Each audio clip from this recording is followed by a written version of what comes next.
Welcome, and thank you for joining us at Live at Your Table today.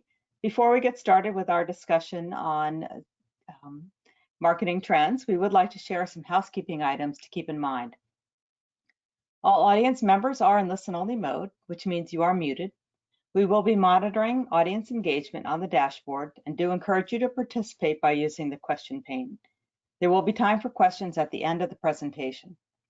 Please note this webinar is being recorded and will be available online in the coming weeks. And now, without further delay, let me introduce Eric Anderson of AR Marketing. Thank you, Eric, very much for being with us today. It's very good of you to take out time from your day and share your expertise with us. I know that you work with a lot of retail clients and have seen a lot over the coming weeks, so you will have a lot to share with us, so I appreciate that. And so without further ado, Eric, it's all yours. Take it away. All right, thanks, Eileen. I appreciate it. And welcome, everyone. This is so odd when you can't see the people you're speaking to. And Eileen, I'm assuming you can see me and the screen, correct? I can. Yes, I can. Okay, perfect. Well, thank you all for joining. Good morning in California. Good afternoon here in Findlay, Ohio. My name is Eric Anderson. I'm the principal at AR Marketing. We have offices here in Ohio, Annapolis, Maryland, and also Charleston, South Carolina. We deal primarily with independent grocers nationwide. So we've got clients from LA to Boston and everywhere in between, very remote locations to very urban locations as well.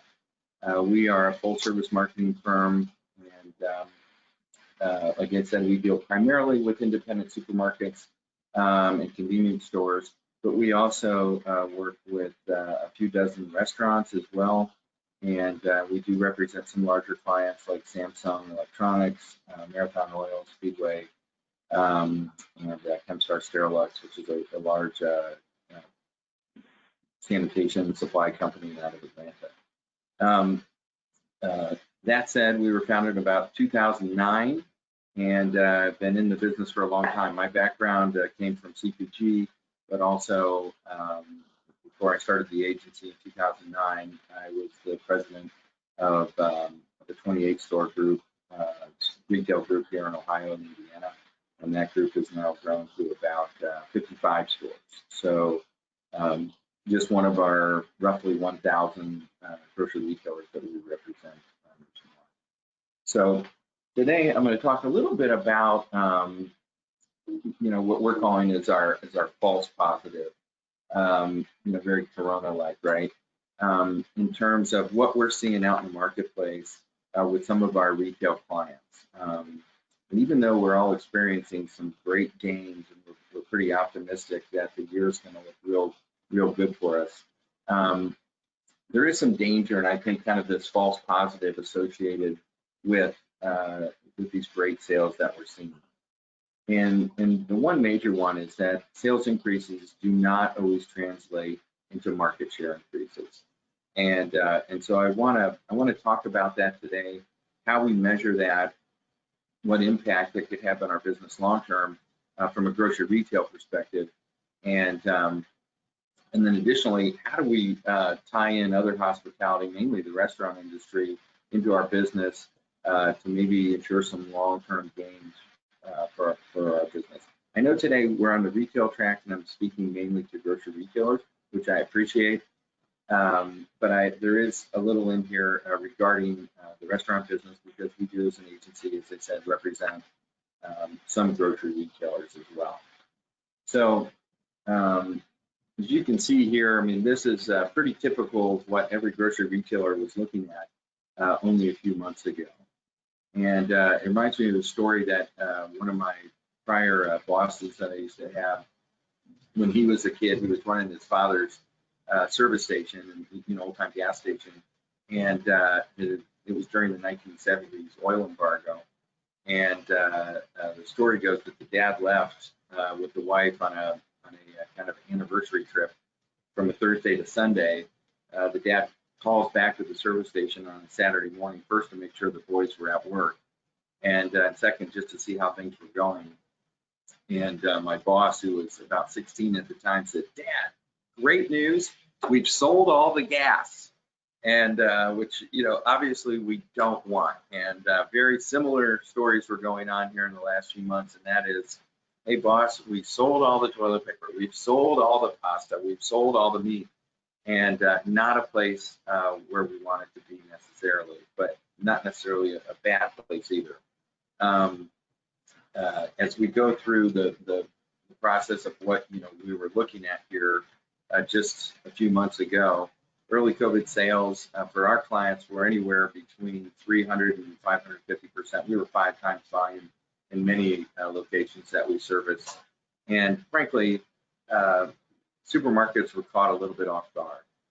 They are not prepared, as you well know, to carry that type of residual inventory to cover the massive spike in demand that we saw. And I think during the process, one thing that really annoyed me was the president of Tyson Foods saying that our food distribution system and our network was broken. I highly disagreed with that. I was very vocal about it as well with them, that we were stressed. We were taxed, but we were not broken. The independent and the publicly traded supermarket class trade had it covered. Nobody was going to starve. We had inventory. We had the ability to serve.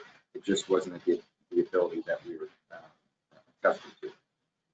Right now, we're seeing mainly nationwide with our client base, sales settling in somewhere between 18 and 30% over prior year volume. I'm sure probably some of you are seeing very similar to that, maybe better. If you are, good for you. But as retailers and as a food distribution network, we're still behind. We're seeing fill rates. I've got a client that sent me fill rates this week of 15, 30, and 45%. That's just criminal. I've never seen fill rates that low ever, but we are seeing fill rates in the 80 percentile, pretty typical, which is still, you can't run a business. It's not sustainable to be running at somewhere between 70 and 85% fill rates.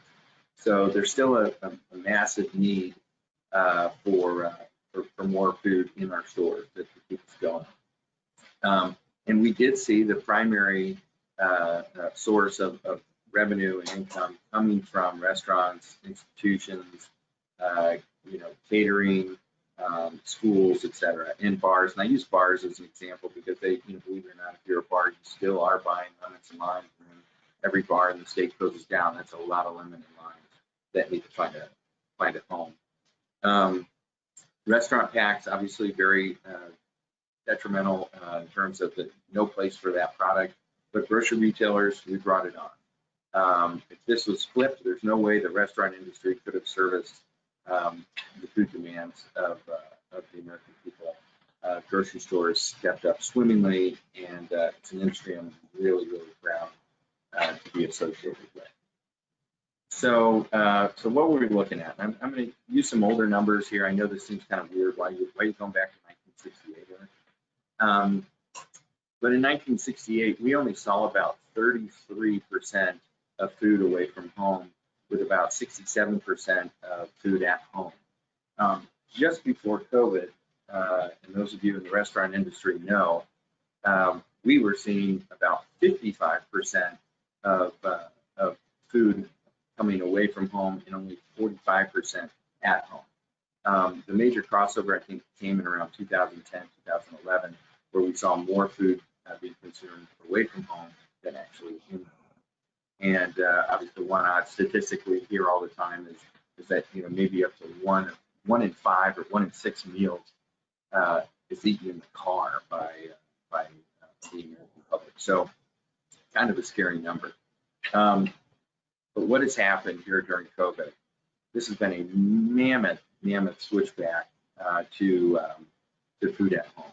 And so right now, the numbers that we're seeing are around 28% food at home, or food away from home, and 72% of purchases are now for food enjoyed at home.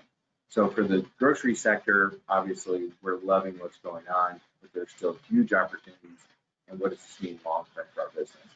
So what we really want to look at today is this space right here. What are we missing? What's the gap right here in terms of opportunity for grocery retailers. So I'm going to talk a little bit about how we get to that point as an agency, and how I think some of our grocery retailers can obviously get a better understanding of what happens when sales are up like this. So as we go through this, you can't really see the above piece, I think, very well because it's kind of shady, but I don't know if you can see my mouse or not when I'm doing this, but up in here, you're going to see a red ring, a green ring, and then a blue ring. And those represent drive times around a particular location. So this is store number 212 is what I call them. And when we do a review on market share for a retailer, we look at drive time. We tend to believe that's probably the truest source of measure for retailers, mainly because if you talk to an individual, a shopper, and ask them, where's your nearest supermarket? They don't say 5.2 miles away. They say it's 10 minutes away over there. So we measure by drive time quite frequently when we're doing market share analysis for our clients. So I want to show you briefly what exercise we go through when we're looking at market share as it relates to a retailer. So in this case, we're looking at a 10-minute drive time around this particular store, and the food at home in 2019 was roughly $33 million. Moving on, we know that particular retailer's store sales were about 9.2 annualized, which gave that particular retailer about a 27.9% market share within a 10-minute drive. You can see above that number, it's quite a bit higher within the 5-minute drive. But as population density grows, as we get further out, you can see how their market share drops. During COVID-19, we're seeing that their annualized sales are now closer to 13 million instead of 9 million. So that's about a 45% gain in sales for that particular retailer, which is exciting. I mean, it's great news. We can fix a lot of roofs, we can replace a lot of cases, we can update IT, we can do a lot of things, POS updates as well with that kind of increased revenue, and it's fantastic. We love to see that. But we can see food away from home in 2019 to that market adjusted based on higher margins that you see from the restaurant industry was about 34 million. And we know that's not all available, but at this particular retail location, we identified the available dollars, that gap that I showed you earlier on that pie chart, to be roughly $20 million. So what we're seeing now at that retailer is based on the $13 million that they're getting in annualized sales today against the accumulated food at home and the adjusted food away from home, because essentially the restaurants have been annihilated. We're looking at a 24.9% market share. There's a big difference. We're losing 3% market share in that particular retail location based on what we're getting in sales. So even though it feels great, we've lost 3% market share under the guise of a 45% sales lift. And none of us really want to look at that or like, what are you talking about? It doesn't make any sense there. But this is happening, and we think long-term, the danger of this is that retailers are going to get complacent in what they've got. They're going to love what they got. They're going to buy the new boat. They're going to buy the new car, whatever. But really fail to realize that long-term, this is going to be detrimental to them as restaurants come back, because we know they are going to come back. It may be in a different form, and restaurants are getting very, very creative in how to go to market now. So this is what we look at very, very carefully as we're starting to sort through opportunities with retailers. Is are we maintaining market share, and how do we retain the gain that we've got? So one thing that I looked at, and this probably is a little bit fuzzy for you down the right-hand side, but we also track very closely cell phone, mobile phone movement within areas. And so I took the whole state of California as an example here. But across all categories, you can see apparel, electronics, fitness, medical, all the way down the right-hand side there. you can see every category is down with the exception of grocery and home improvement. So what this is actual cell phone movement from location to location. We're tracking the movement of cell phones. You can see, fitness is just getting creamed down 88%. And this, by the way, these numbers are for the week starting July 27th. So these are fairly recent numbers compared to prior year. So this is just 1 week's movement on cell phones. Hotels and casinos are getting beat up.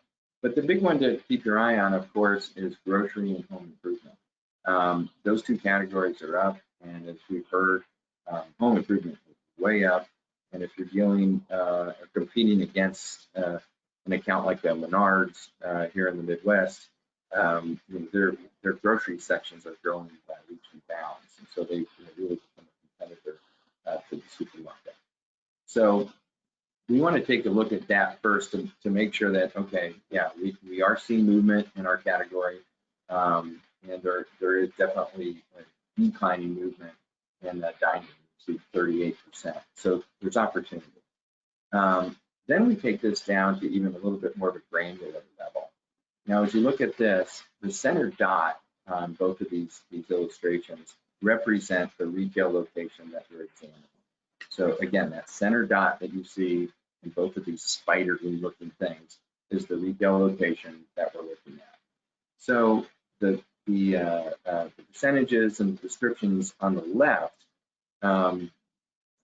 illustrate where traffic is coming from to our location, and that on the right, the numbers and the descriptions on the right represent where the traffic is moving toward after they leave our locations.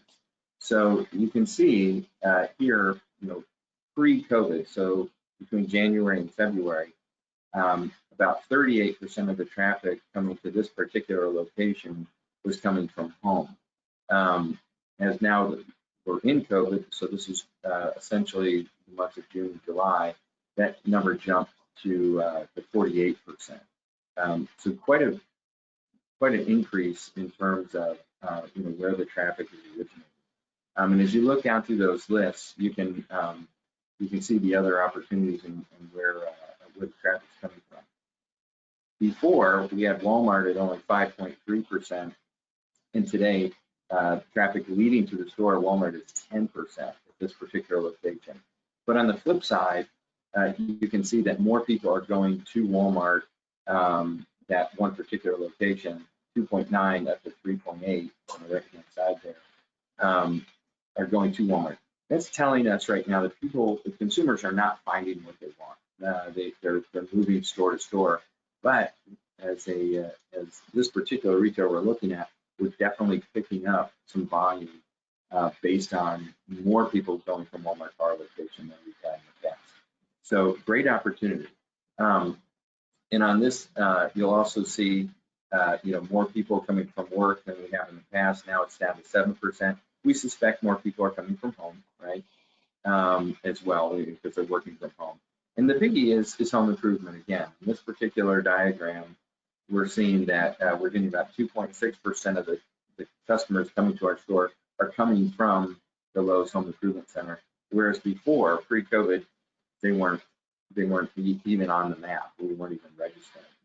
So this allows us and retailers like you to start to intercept those customers either via IP targeting, outdoor billboards on routes in between Lowe's and this particular location. These are things we can be doing, anywhere across the U.S. As well as targeted digital radio, plenty of opportunities in Spotify and even Pandora to go after those individuals that are at these locations. So something to, until we have the data, we don't really know what we're up against in terms of market share gain or loss. So this really helps us solidify movement between store locations, between home, between work and our location.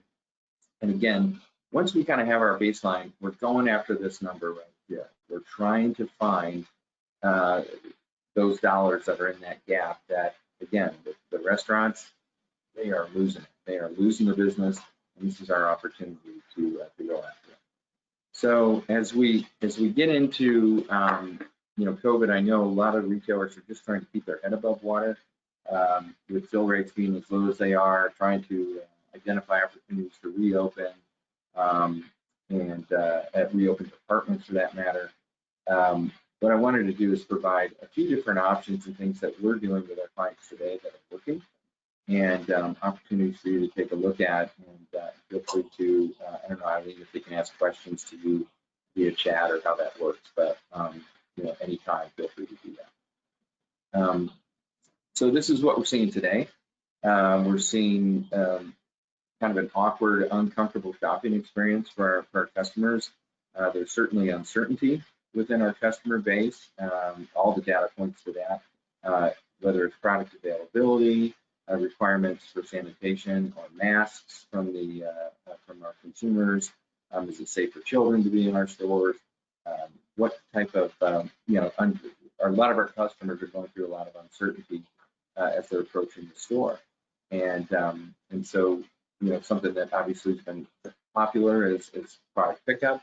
So that's the ability to order online and get into the store. And then obviously the blue sky scenario is home delivery and having the ability to order online and have the product shipped directly to our doorstep. That said, if you can afford it as a consumer and you have the time and the patience to be there, then I think home delivery is a great option. But what that leads me into is that for our retailers today, and really any business today, e-commerce is mandatory.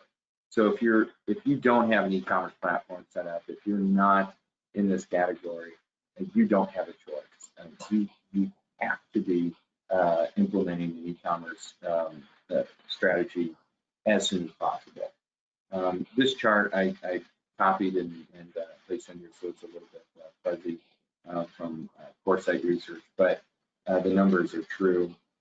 In 2018, we saw about 23% of shoppers had purchased groceries online, with about 25% expecting to do that later.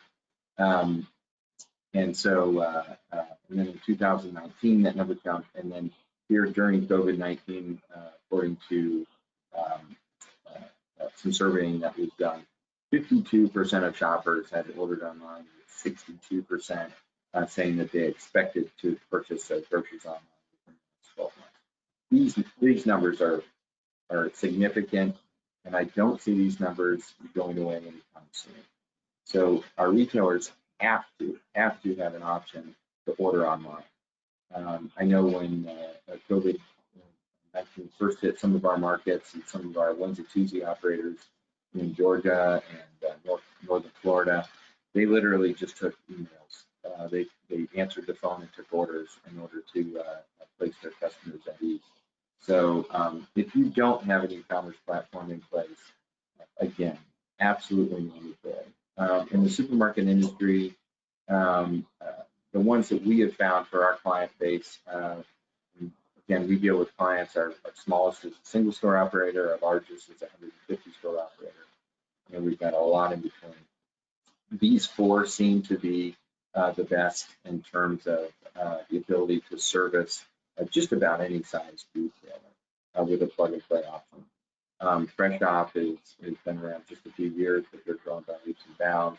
Mercado has some very interesting connection to delivery services that some of the others don't. Rosie has a great model, but I don't like the pricing. And Instacart, of course, is a pretty big player in the game as well. We've got quite a few clients on Instacart. I think afterward, you'll be able to get access to this presentation. And at the bottom is a link to a comparison of these particular e-commerce platforms. But again, e-commerce is an absolute mandatory for all the operators that we're dealing with today. In fact, we're telling them to do nothing else, just focus strictly on e-commerce.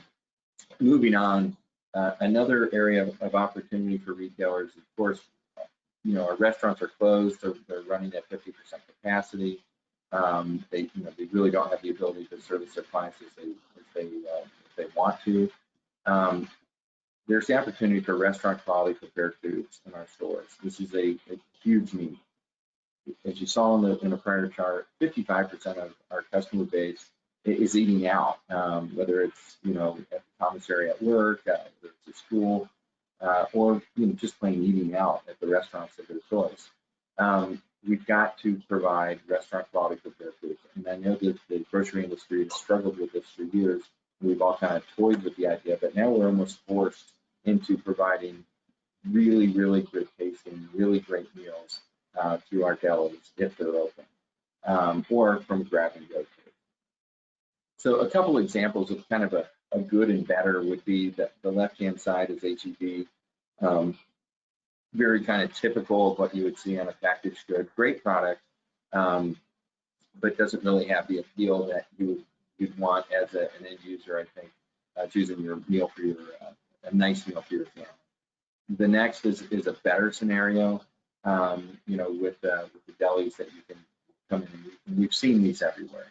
These types of delis are everywhere, but the food quality is got to be there. Best would be something like this. This is Wegmans in New York.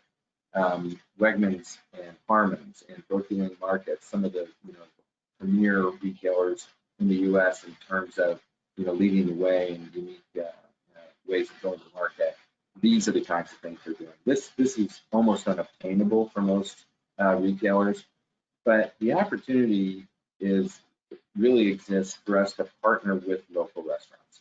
And we're seeing this with a lot of our retailers today who are finding ways to partner with local restaurants who can't open, don't have the ability to open, but they need to keep their head cook busy. They want to keep their head cook employed, and they want the opportunity for them to stay in their community. So, what we've seen is it can be as simple as something like, the local burger, ice cream.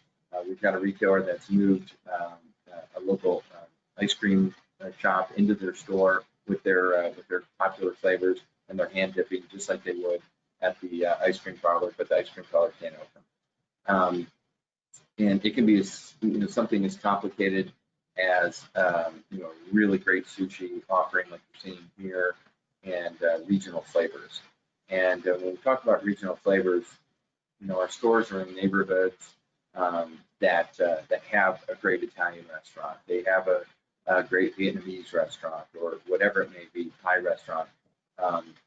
Reaching out to those particular restaurant owners and asking them if they want to have placement in your store is an excellent opportunity to drive foot traffic into the store. And it's difficult. It's not easy. We have to set up our bakeries and delis in a different way in order to take care of that customer base. But there is a retailer in Northern California who's a good client of ours, in the San Francisco market. They've incorporated some Chinese in their store. It was a high-end Chinese restaurant, and they're doing fabulous with it. Gelson's in LA, another good client of ours. Gelson's incorporates a lot of very high-end regional flavors into their stores, and they're doing a dynamite job of being very successful at what they're doing. So again, trying to find head cooks, chefs that are willing to come and work in our stores is a great opportunity to retain that gain that we're getting today and cut off the restaurants before they reopen. Some pros and cons to that are obviously, the pros are supermarkets are a great place to work as a chef because you're generally accustomed working late nights and weekends, and it's tough running a restaurant. There's no doubt, and it's really tough being a head chef or a head cook at a restaurant. I mean, the hours stink. Grocery hours are much better for head chefs to go work at. Pay and benefits, we can easily manage that in the supermarket side of the business. And in turn, the head cooks often get more direct interaction with the end user, which is, head cooks like that. They like when the waitress comes back and tells them life's good and compliments to the chef. But when they have the opportunity to work directly face to face with their customers, head cooks love that. They love that opportunity. The disadvantages is that they do lack some of the freedom that they're accustomed to. We have to run a little stricter margin at our stores than maybe most head cooks are accustomed to. But that's not something that's insurmountable for the retailer to get by. There's some stigma associated with, being a grocery store chef, obviously. If the chef can get by that, or head cook can get by that, it's a great opportunity for them. And then one other downside is often our stores are not set up in a way in terms of equipment and the tools needed to do the job. And that's pretty typical. But we have guys like Harmon's in Salt Lake City who are putting in steam ovens to make beautiful breads. They're putting in beautiful equipment for chefs to come in and work in their facilities. And the results have been pretty outstanding. So something to think about as we're talking about, another opportunity to retain our gain is find those restaurants, get them incorporated into your store, and this can be a profitable venture for us. Another opportunity to kind of retain the gain that we talked about is community supported agriculture and CSAs. In California, I think California is probably the birthplace and the mecca for CSA. We're seeing more and more of that here in the Midwest. We don't have the ability to necessarily offer product year round in California and some of the southern states, but CSAs are growing by leaps and bounds. This is one of our clients. It's a CSA out of Ohio. It's called Yellowbird Food Shed, and that guy's name is Benji Balmer. And Benji used to work for me years ago. He came to me about 8 years ago and said, Eric, I'm worried about what my family's eating. I'm worried about what's in our food. I'm worried about our food chain. And I don't know what to do about it, but I know I've got to do something about it. They have 3 kids, and he was worried about what's going on, with the food chain. So I said, whatever you want to do, bud, we're going to support you. So, so he and his wife actually bought an 8-acre farm just to get out of town and start this new lifestyle. We ended up putting a hoop house right on one of the properties of one of our stores, and we had the space for it. And Benji started growing produce within the hoop house, which then serviced that store and then another store in the same community. Then next thing you know, we're starting to sell CSA shares out of that hoop house and from local farmers that were bringing them to our facility. And today, that business has 1,100 shares quarterly times $350, plus add-on protein shares, add-on shares for other items like oats and locally grown products and locally produced products. And 8 years later, that's a $2 million business for Benji. And that's why he's smiling so much. He's super happy. Second helping is his podcast that he does every week.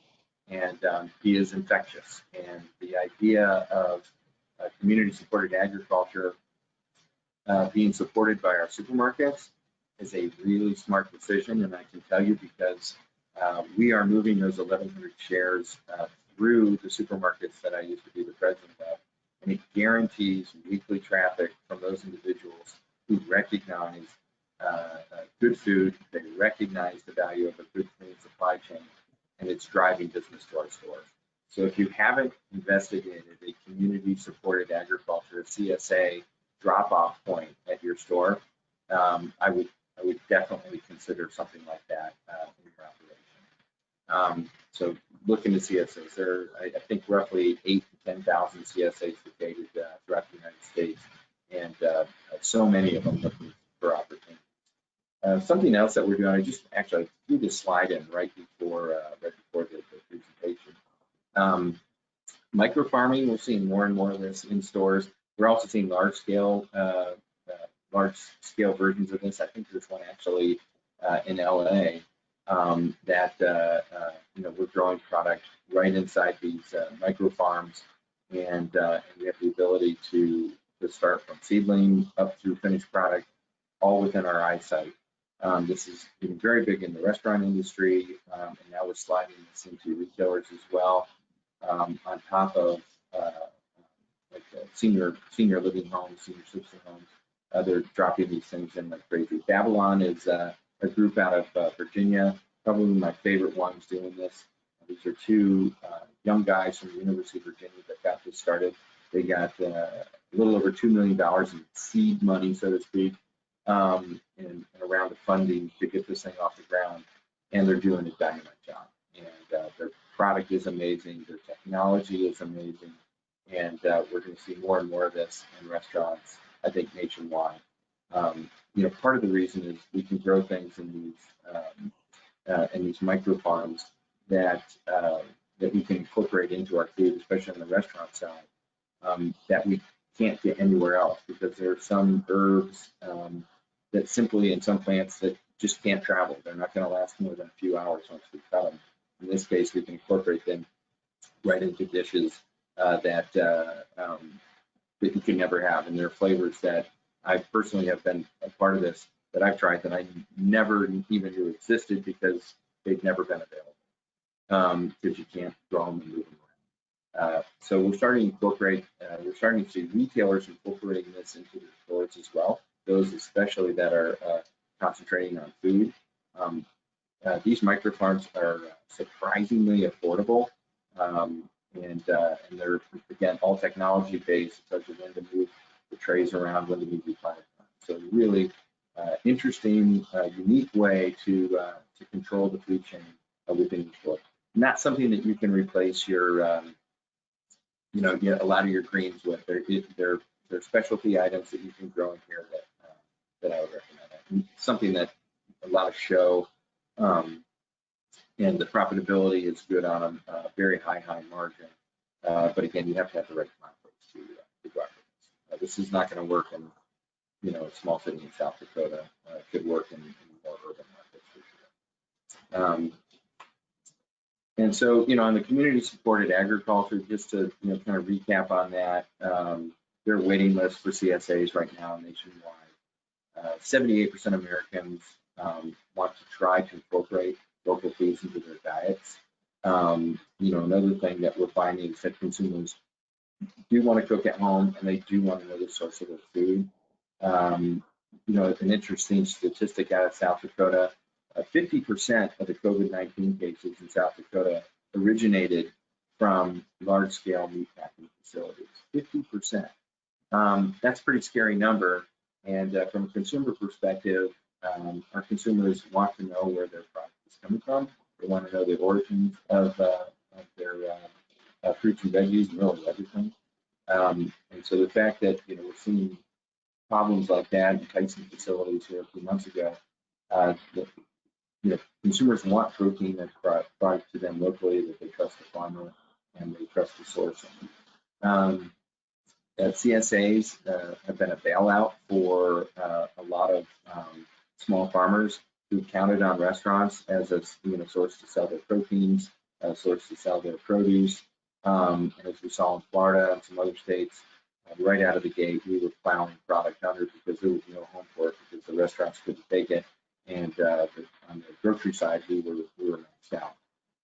So the CSAs have been a good source for some of these small farmers. And I think some restaurateurs are going to have a problem with finding sourcing through some of these small producers in the future, simply because of the commitment they've made to some CSAs in some of the urban markets. So that's what I'm going to keep a close eye on. So I'm very, very interested in how that shakes out.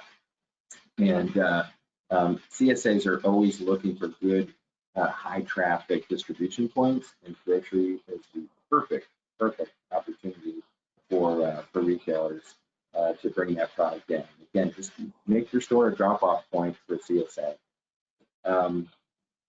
And so finally, I think to wrap everything up, I know we have an hour and about 40 minutes into this. How do we identify this false positive that we're having, these great sales, but maybe loss of market share?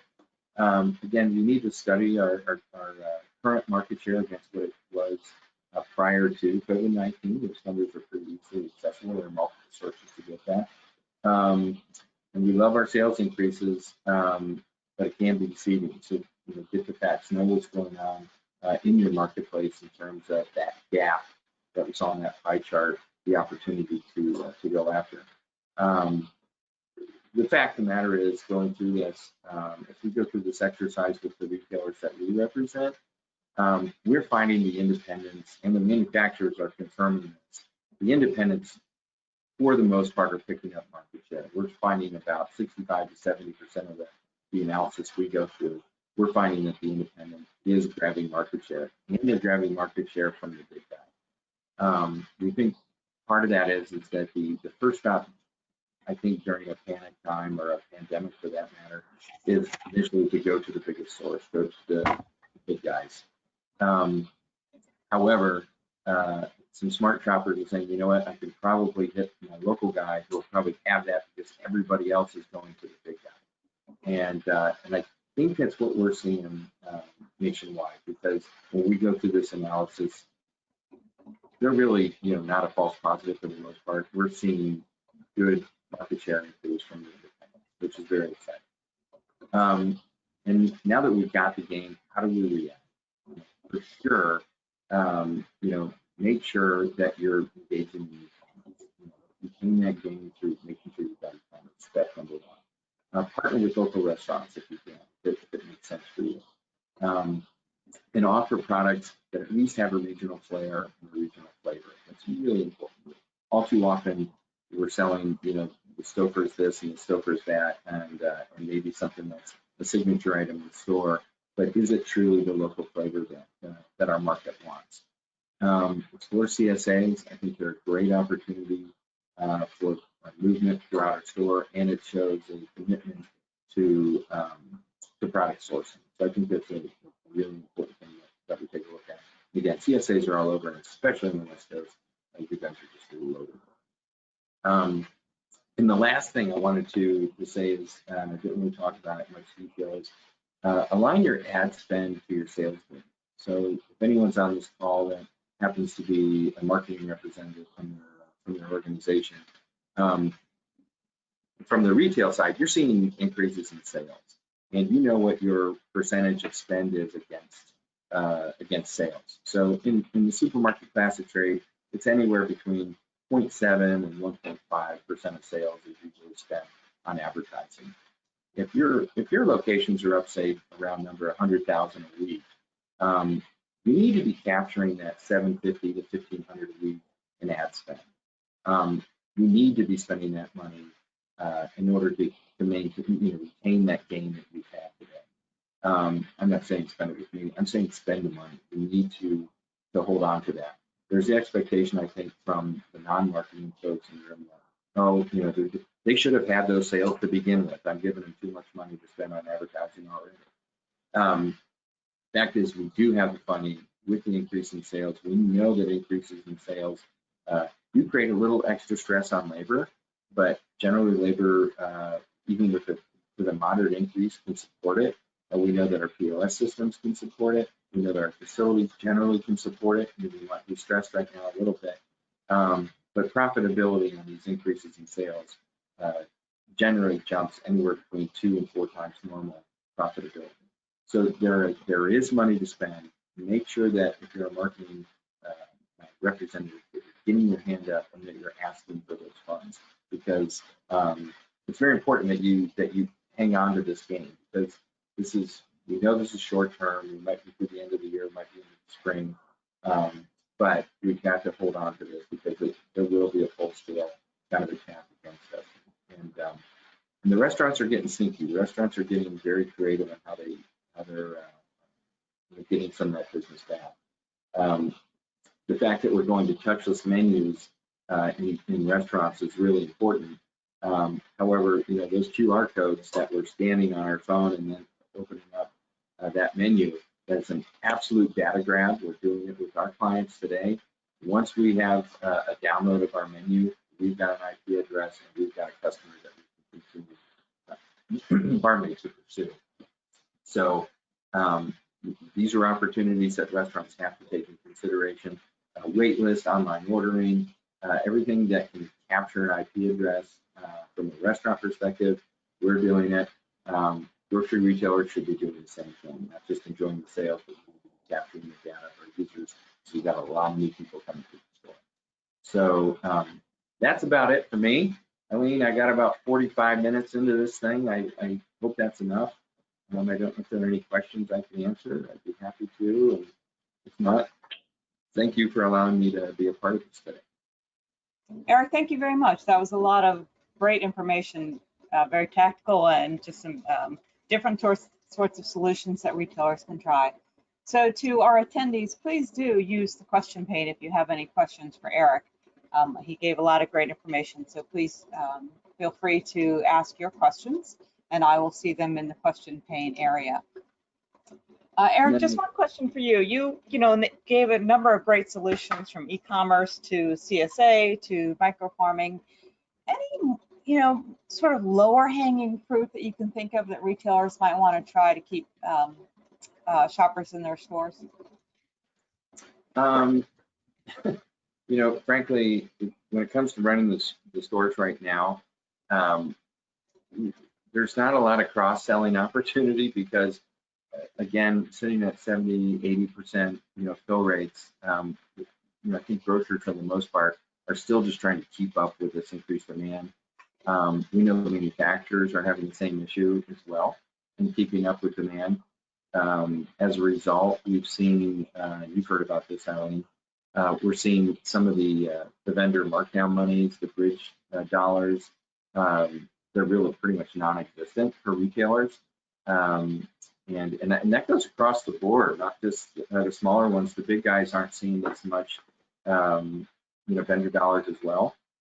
I think one opportunity for kind of low-hanging fruit is to pressure our wholesalers and the manufacturers to come back to us with some kind of funding that's related to in-store advertising. So whether it's in-store signage, whether it's floor graphics, whether, you know, you name it, anything we can do in-store, postings for social media, Twitter, Facebook, Insta, etc. There are opportunities, I think, for retailers to go after that. It's a pretty easy ask because the manufacturers, they haven't been handing over the dollars. We know that. And the manufacturers have had some impact based on the restaurant business basically drying up. But the dollars are there. The dollars are certainly there for manufacturers to offer something to our retailers, but in a way that's kind of non-traditional. And so I think we're already seeing it today. We're launching a new application to a very, very large retailer in Wisconsin to go after that funding. And the retailers deserve it. Okay, wonderful. Thank you, Eric. Thank you. That was terrific. And so we're right on about 10 minutes before the hour, and I do want to give our attendees a chance to get to their next session. So Okay. Eric, I want to thank you very much. That was a lot of great information, and I appreciate your willingness to share all that expertise and information with us. And I hope that you have a wonderful afternoon. And to our attendees, thank you so much for joining us, and look forward to seeing you at other live at your table sessions in the next day or two. And so with that, I will conclude this webinar and wish you all a wonderful afternoon.